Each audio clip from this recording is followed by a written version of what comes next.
I mean, DNA had the B form had the most beautiful helical diffraction pattern you could have. So, and Francis and I had talked nothing but helices for weeks and weeks. Yes. I mean, it was a constant discussion, and we wanted it to be a helix because it meant the answer was अभी जिनको आपने सुना है ये हैं James Watson and Francis क्रिक।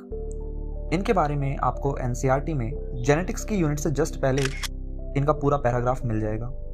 इन्होंने 1953 में DNA का स्ट्रक्चर बताया था कि डीएनए एक्चुअली में होता कैसे है, और 1962 में 3 साइंटिस्ट वॉटसन, क्रिक और विल्किंस को डीएनए के स्ट्रक्चर की खोज के लिए नोबेल प्राइज भी मिला।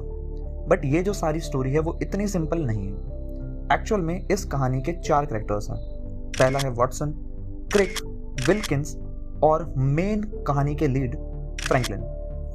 फ्रैंकलिन का जो बर्थ है वो हुआ था लंदन में 1920 में, और इन्होंने आगे चलकर पीएचडी की पढ़ाई की फिजिकल केमिस्ट्री सब्जेक्ट में।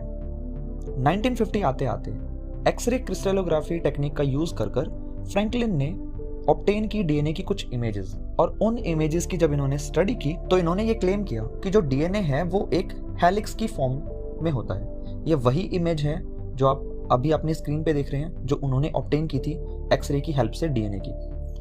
जनवरी 1953 में फ्रैंकलिन ने 3 ड्राफ्ट बनाए थे, और उन तीनों ड्राफ्ट में उनकी पूरी डिस्कवरी थी, सारा डाटा था जो कि उन्होंने रखा था बहुत सारे एक्सपेरिमेंट के बाद में, और डीएनए को उन्होंने उस ड्राफ्ट में बोला था कि ये एक डबल हेलिक्स स्ट्रक्चर है। 30 जनवरी 1953 को वॉटसन जो है वो फ्रैंकलिन से मिलने जाते हैं उनकी लैब के अंदर, और यहाँ पर फ्रैंकलिन उन्हें अपने बनाए हुए ड्राफ्ट को दिखाती हैं। इसके बाद में फरवरी 1953 में वॉटसन एंड क्रिक ने मिलकर जो फ्रैंकलिन और विल्किन का जो पूरा प्रोजेक्ट था और उसकी जो डिस्कवरीज थी उनकी हेल्प लेकर अपना एक डबल हेलिक्स डीएनए का मॉडल का प्रोटोटाइप बनाना शुरू कर दिया।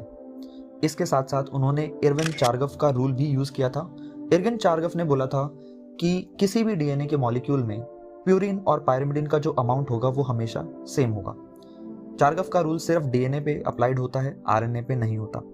और फाइनली जो है अप्रैल 25 को 1953 में नेचर मैगजीन में इन्होंने अपना सारा का सारा जो मॉडल है वो पब्लिश करवाया, और साथ में पूरी साइंटिफिक कम्युनिटी को एक प्रोटोटाइप मॉडल बनाकर भी दिखाया। ये रियल इमेज है जो कि उस टाइम की है। इसमें जो मॉडल आप देख रहे हो ये एक्चुअल में रिप्रेजेंटेशन बनाने की कोशिश की गई है डीएनए की। वॉटसन को, क्रिक को और विल्किन को नोबेल प्राइज मिला